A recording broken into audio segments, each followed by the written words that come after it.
Uh-oh, that gave you warning. Now I know.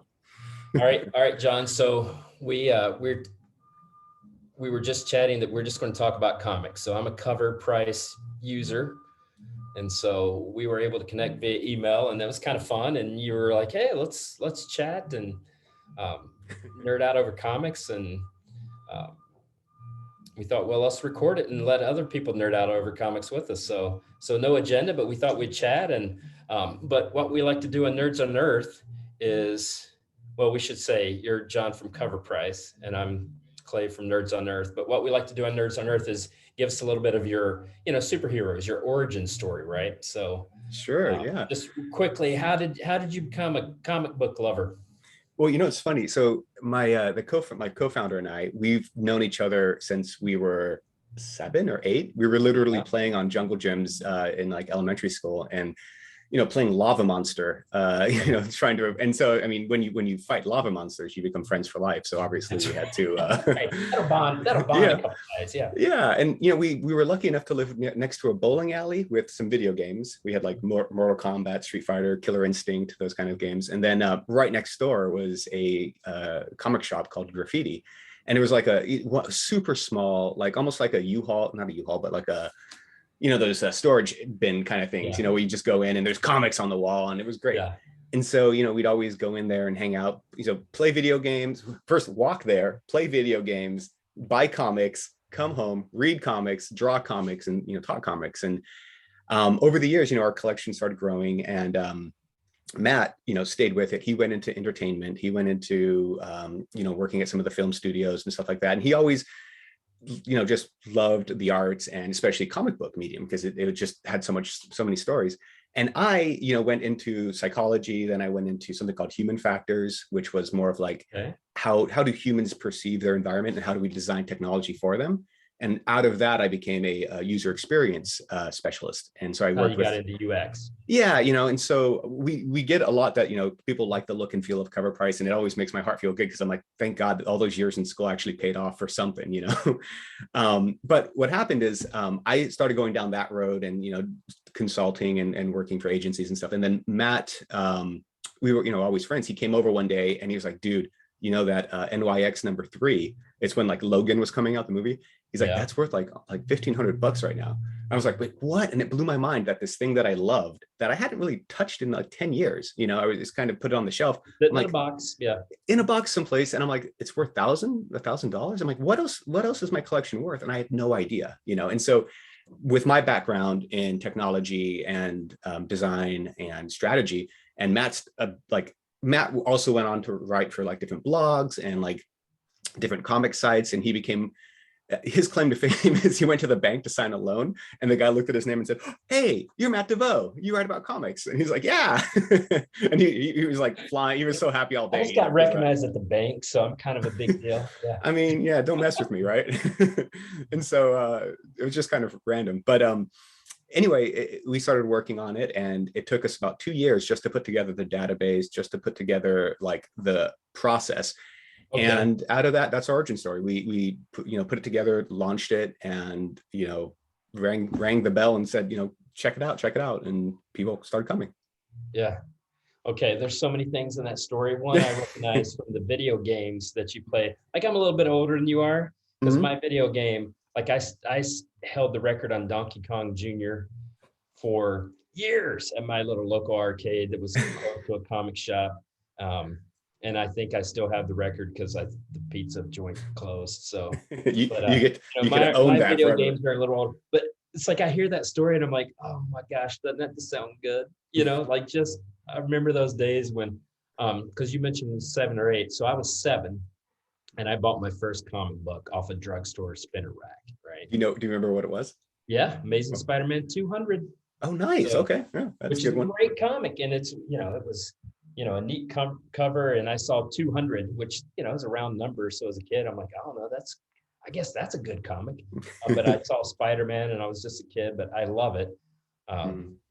So I love that story. I love how you just kind of couple buddies and lifelong, and then your skills, the UX. So what I would say about CovrPrice and what drew me to it in the first place were the two things that you mentioned, which is the UX is great. The user experience, everything's beautifully designed. And I'm like, oh, like you don't want something that looks like a spreadsheet, right? Right. We use spreadsheets at work. Comics should be fun. And so it's beautiful, and comics are art, right? So it should be something that highlights the covers beautifully, right? But what I would love to mention is also, like, I got into it because of the price guide, right?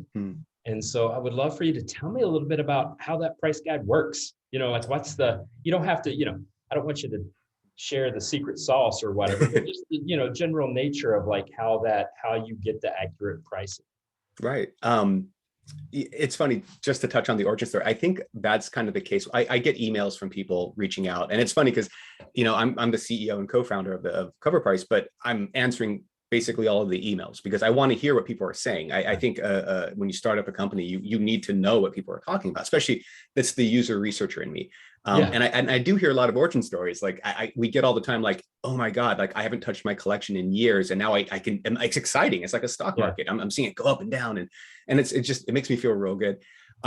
From a UX perspective, I definitely don't want to present that it's perfect and that the site is like designed. I see credit. It's pretty. Well, thank you.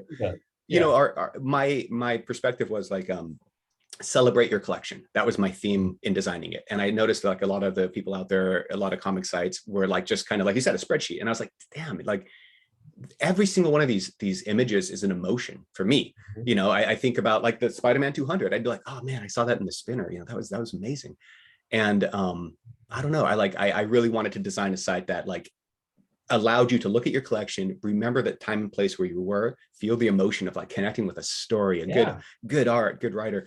So I love that because I'm a nerd. I love spreadsheets. Don't get me wrong. I love spreadsheets. It's also something about comic, like to celebrate the emotion behind it and the art, the nostalgia, the beauty, all those sort of things, to celebrate that as well. And so I think that's a wonderful thing to lead into. Well, thank you. Thank you. And I think we'll probably talk about some of this, where we're going next with some of our design. But in terms of the price guide, so Matt and I were thinking, when we were developing it, like everyone's doing slabbed books, graded books that you've sent in to get professionally graded. And I get it, because like the internet is based on, you need to have trust. And if you don't have trust, you have to use a third party to establish that trust. And these grading companies, like they say, okay, your book is a 9.8. And then you're like, oh, okay, I'm not going to get scammed. I'm not getting a 9.4, and that allowed, I think, more transactions to occur on eBay and different like online sites, marketplaces. But when we sat and we thought about it, and this is like after doing interviews at like our local comic shop with people and talking to people, what's your collection made of? It's like 95% of someone's collection is raw. And you're not going to spend the 25 to 40 bucks to grade a comic. Wait, what is it? A year now, 6 months, to get it kind of. You wait a while. You wait a while for that. And which they're improving, I should say. I think they're getting better. They're realizing the bandwidth issues. But like 95% of your collection is raw. So we're like, well, why isn't anyone talking about the price of a raw comic? And we've quickly realized, like 2 years into it, we realized, oh my God, like it is hard. It's really, really hard because it's a subjective rating. And then how do you become a trustworthy site based on other people's subjective rating of a book they're trying to sell? It's like people are going to try to pump up that condition to say, oh, it's worth more, and then deal with, so it's like, but after there's some profit incentives there that can skew the value. Yeah. And it's a difficult thing. And it's the nerd in me like loved it, because I was like, okay, it's a design challenge, and it's also a trust challenge. I used to work for Kelley Blue Book as their one of their lead user researchers, and they're all about like valuation of vehicles. And there's this understanding of like, well, how do you put a value on something that, like you don't want to like support in the car world. You don't want to like make it for the dealers, and you don't want to make it for the buyers. You have to find this middle ground. And I learned a lot from that job, just in the sense of like transparency. That's perfect background to learn from. Yeah. And it's funny how like your life kind of coalesces into like what you really want to do, doing stuff you didn't really want to do. Exactly. A collection. But and so we started looking at it. We developed some algorithms to test like whether or not we can pull from different sources. And right now CovrPrice is pulling from like 5 different online sources. And we aggregate that based on condition. And then we create a fair market value that's not based on like the average of all comic books. Because a comic book is only worth what it's worth right now, what someone's willing, or not willing, but someone has paid for it right now. Right. And we say that a lot, because you could go on to, like, say, eBay and look for, a comic book, and you're like, oh, people are asking for 10,000 for this comic. Yeah. And you're like, well, what is it sold for? Oh, it's around like 200. I'm glad you mentioned that, because I think that's the key thing. Like, these are actual sales. Right. Yeah. Not hypothetical, like some guy wants to pay his kids way through college, so he's like putting it out there, like hoping somebody pays a couple extra $100 based on, the hype around a movie or something. This is actual sold numbers. And you see that with a lot of the collectible space in general, and even stocks to some extent. You're like, there's a lot of hype, there's a lot of like attention and demand drive that, price. And we'll see that like spikes during, a announcement of a character on a TV show or a movie and stuff like that. So, attention really drives that. And then these, a lot of comics do obviously hold their value. I mean, now look at what Batman for $3 million, just recently. Yeah. But yeah, so we tried to, fine tune this algorithm to help us identify, raw pricing, and graded. Graded was, somewhat easy because it was like a little bit more concrete. But we still, we have like a database of 700,000 comic books, and we're adding about maybe 1,000 or more each week, basically, to this thing. And we're collecting tens of thousands of sales per day, and then aggregating it, cleaning it, putting it with the comic book that it's supposed to. And so it's not humanly possible to do that, even no matter how big of a team you have. And we looked at that first. We're like, okay. And I think that's what a lot of other competitors kind of rely on to some extent, is like focusing on the comics that are being talked about, and they'll manually kind of go in there. But like, if you really want to be able to find a value for someone's collection, you have to do it programmatically. And so we took that approach. But what we're trying to do, and then we found the fair market value for raw. And now what we're working towards, I can announce, is that we're trying to figure out a good way to actually allow condition information for your raw comics in addition to your slabbed, which we already do. So in the future, like within the next few months, actually, you'll be able to go to CovrPrice and say, I have a raw comic, I believe it's a 9.6, and we'll be able to say, okay, not of all raw comics ever for that comic, the fair market value. For your 9.6 in this bucket, it's probably worth about this much based on actual sales. Because currently there's a couple of levels, right? Like high condition and kind of low condition. Right, for raw, yeah. For raw, and so what you're saying is you're just going to get a little bit more granular for that? Yeah. That's great. Yeah. I mean, it's within a point or two, or I think for modern comics it's like 9.8 or 9.6, right? Or Right. Like I'm an old guy, right? Like I want all like Spider-Man 200s, right? So I want Marvel Bronze Age, and so for me it's like, okay, is this a 6.5 or a 7? Like it doesn't matter if it's 6.5 or a 7 unless it's slabbed. But then, those older comics, the range is a little more forgiving. New comics, it's like 9.8 or bust, right? Yeah, and it changes, because if you have like a golden age comic, you're maybe going for a 6.0, 7.0, and you're happy about it, and you get a modern variant. Batman Damned was insane, because that was like the first comic that we kept seeing 10, because everyone just got it. It has the cardstock kind of cover, and it's that bigger format, and so people were getting 10s on it, and so I would say, like, had I known how difficult it was getting into it, I probably would have just went to selling comics instead of like trying to do a price guide, because like it is really hard. And I mean, I can't even emphasize like how challenging it was and is continuously to do this right, because it is just a sea of data and a lot of eyes on you, and a lot of people who rightly so want the right valuation for their comic. They're using you for insurance purposes, they're using you for selling and gathering. And so we take that responsibility as seriously as we can, and we work really hard trying to always improve and emphasize, or at least showcase what the comic is selling for right now, and then let you make that decision. Yeah. Can I, it's not a counter argument. Cause I think it's awesome that you're putting so much like pressure on yourselves to do this well. And again, not the counter argument, but like I'm trying not to be a speculator is what I'm getting at. It's like, I just love comics, so it's like, some of these old bronze, it's like, I mean, I don't know, it's probably a 3.5, but I'd rather own a 3.5 than not own the comic, and I also want to appreciate it for what it is just the fun. But it's kind of hard in today's market, like the speculation bug kind of gets you, Yeah. speculation.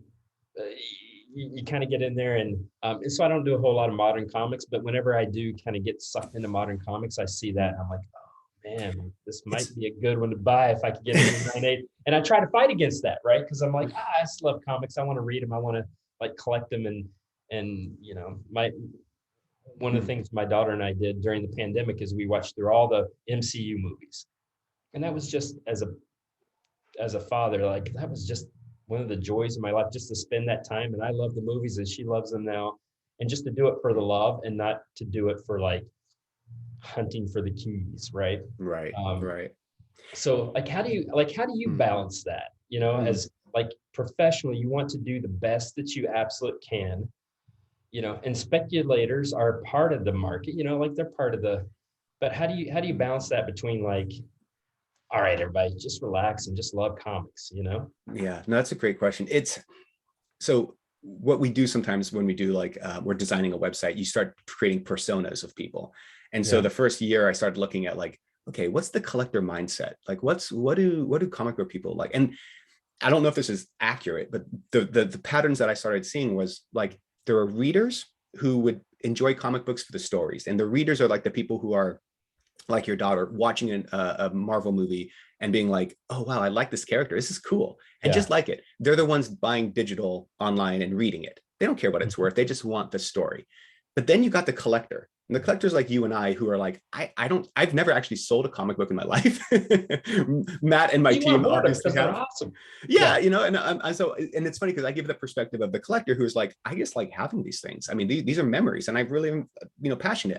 I may sell some of them in the future. That's the dream. You're like, I'll send it for my kids' college tuition or something. Right. This future thing, and so the collector collects, but they love knowing that my collection's worth something because it not only justifies it to yourself in some way, because you're like, everyone says, it was funny. We did a survey and I said, what's the one thing you wish was different about the comic industry?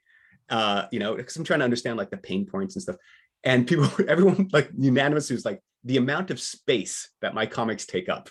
Can you do something that like clears up the space in my house? And I'm like, I don't know if we can do that. I mean, Dude, I just knocked a hole in my basement wall to oh my like gain goodness. access to a crawl space for more room to store comics. Please tell me you just made it like a cave, like a bat It, cave, please. yeah, there's only 6 foot of clearance, and I'm 5'10", so I'm like, whatever, man. Like, and it's huge space. So I'm like, you know how many comics I can store in here? And I don't care that it's not a fancy room. It holds comics. It's like the equivalent of like 2 storage units. And it That's was just cool. like crawl space in my house. And I'm like, I'm getting in there and I'm putting comics in there. If So you it could, shows you just how I hear you when you say space, and it's bad. But we're gonna hire you to be a cover price contractor to go to people's houses and find storage space find because nooks and crannies where they can just keep more Bronze Age Marvel comic books. yeah, and So and and it's funny because like so the price guide side of things helps you feel justified, and it also helps you explain to your wife or partner, that like these are worth something. yeah, And so that's the collector person, right? Is this yeah, kind of like, I know it's worth something. I love the stories. But then you get the speculator, and the yeah. speculator, and it goes like, in my mind, it's kind of like, 50%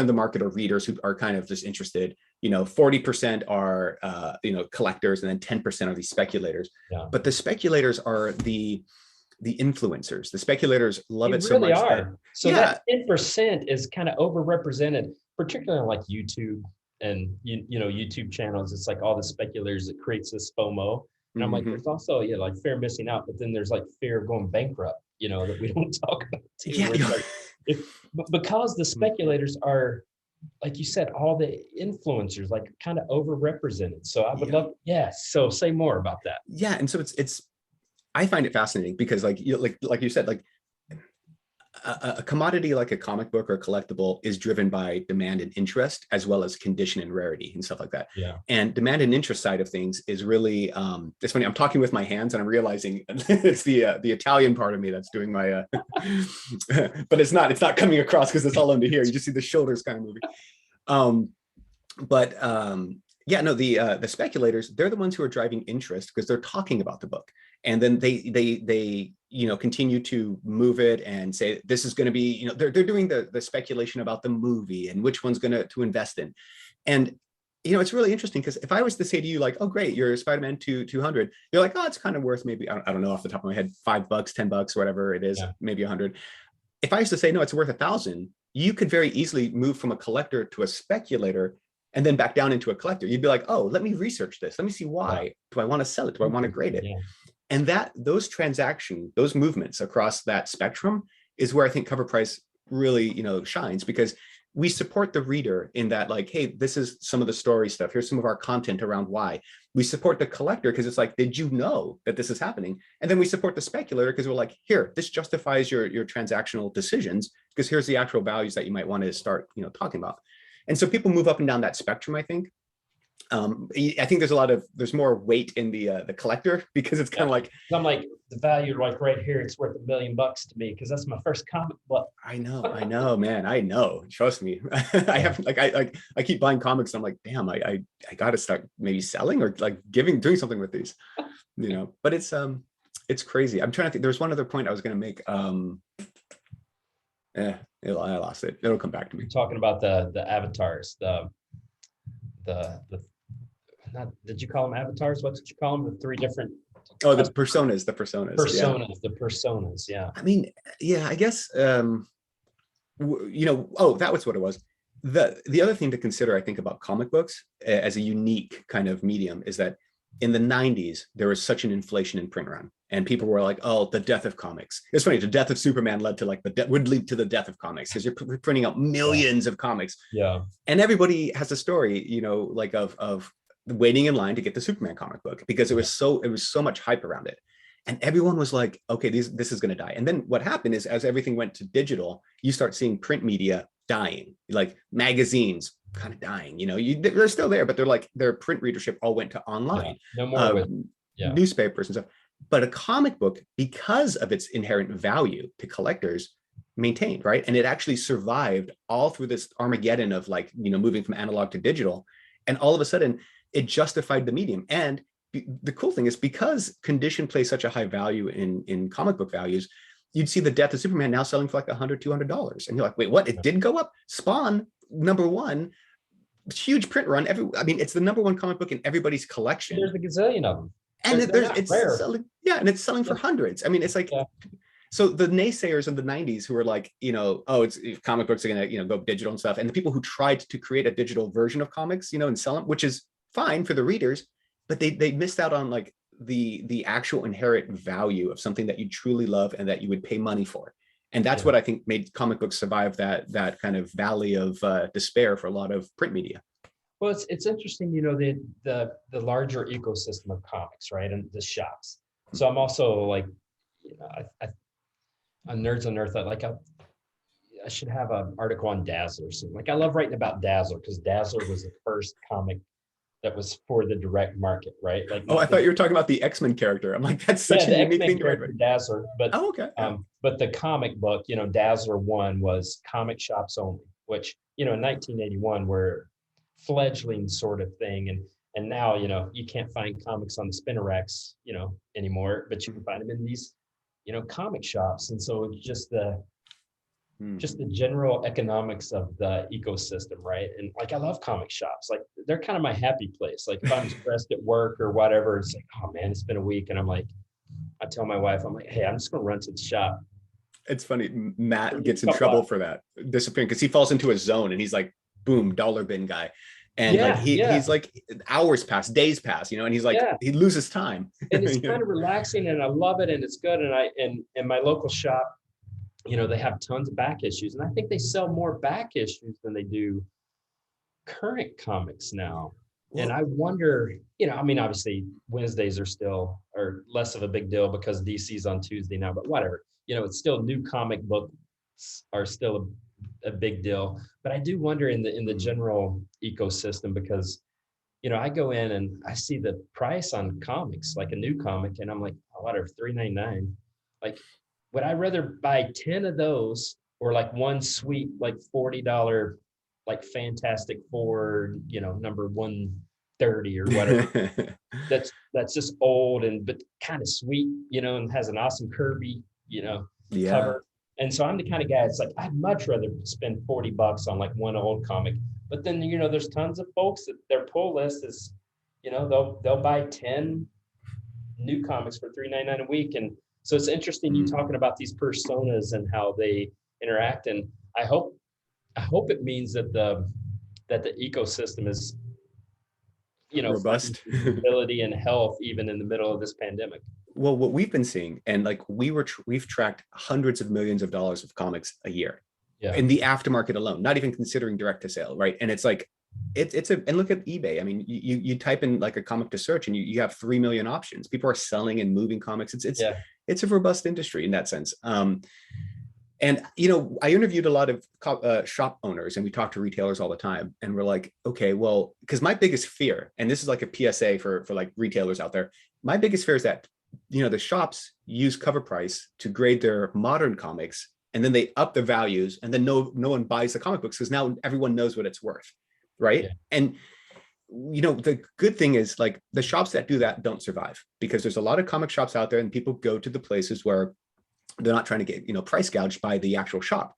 And most of the retailers that I've spoke to, they said, well, to be honest, we're not trying to cheat our customers. We want to create loyalty, and we're in the volume game. We're not in the get rich quick game. We're in the moving the dollar bin books. We're in the buying new comics and having a constant flow of whatever. So when a variant comes in, one for 25, we might raise it a little bit. But if we go to like $30, $50 for one in 25, people will leave.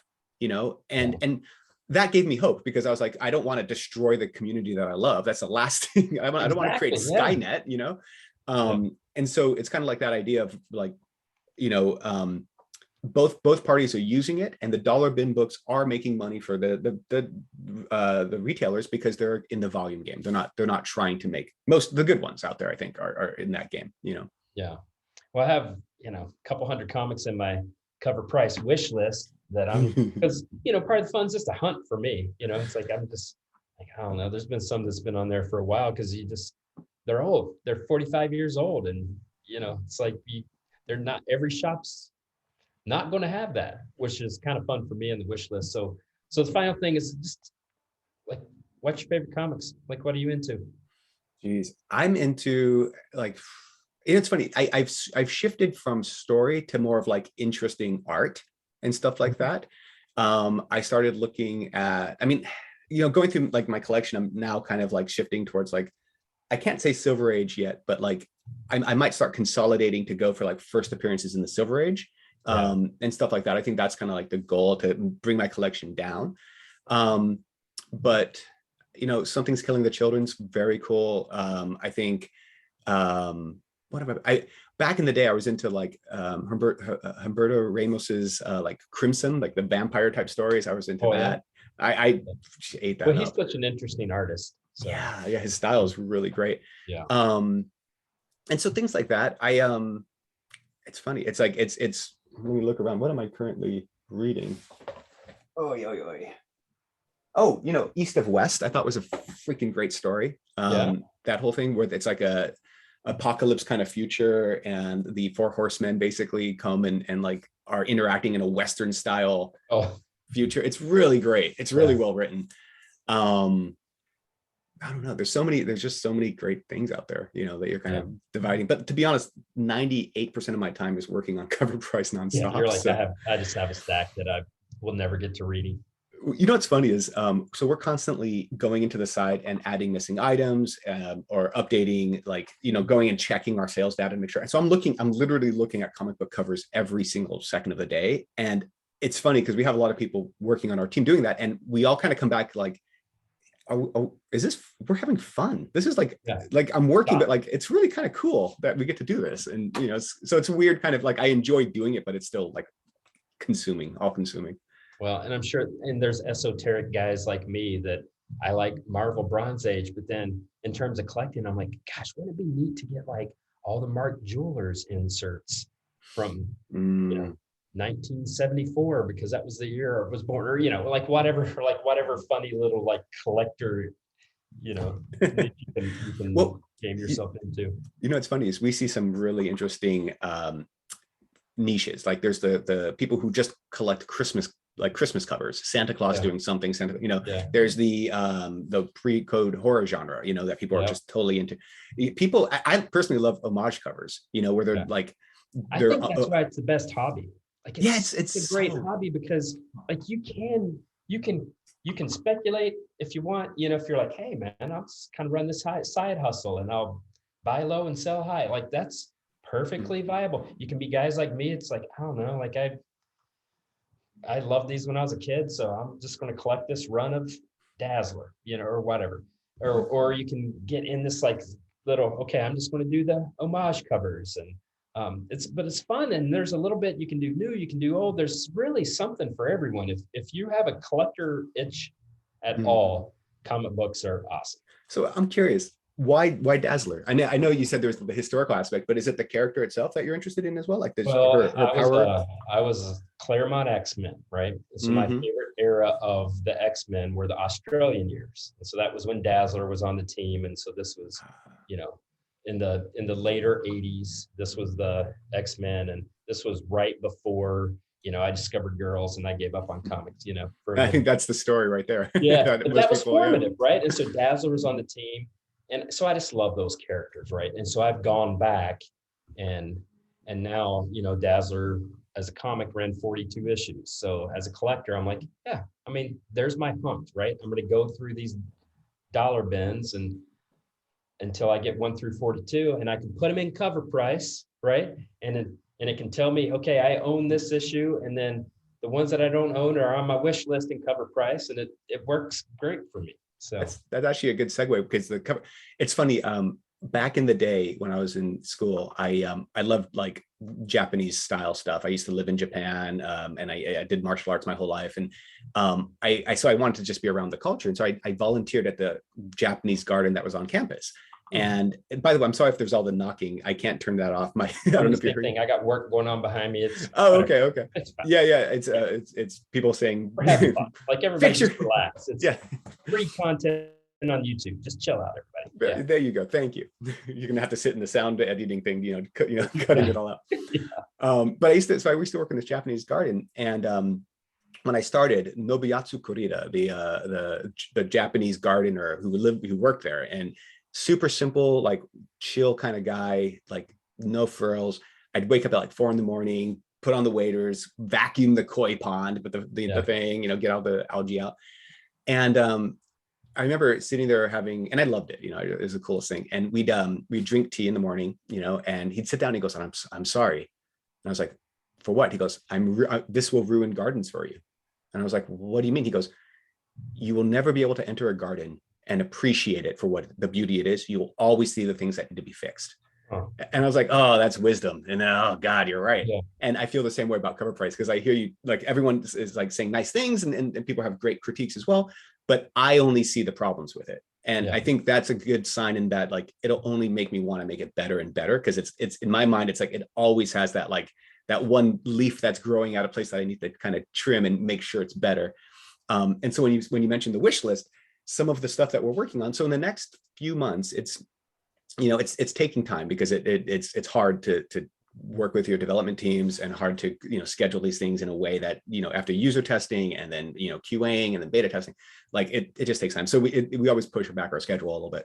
But in the next few months, we are launching a site-wide update that is going to make the site more responsive. The wish list section, for example, you'll be able to, instead of just having a wish list of everything, you'll be able to create buckets for, and filters, so you'll be like, hey, stuff I want to buy at, SDCC or something, or whatever. And you'll be able to put, tag all your stuff and put it into ways to search it. Love it. We're focusing on efficiency. We're focusing on adding a comic. Right now, it's a little tough, we think. So it's like, well, let's make it so let's surface everything a little bit more so that you can quickly add an entire run of something very quickly. That's great. Yeah. Updating our entire collection section with a lot more like profit and loss analytics, so that you can really dive into and explore your comic book collection. And we're just moving, as long as you can still see the cover. Well, it's still appreciate the beauty of that koi pond, right? Like that. Appreciate the beauty in the midst of all that efficiency, as long as you can appreciate the art and beauty of the comic book.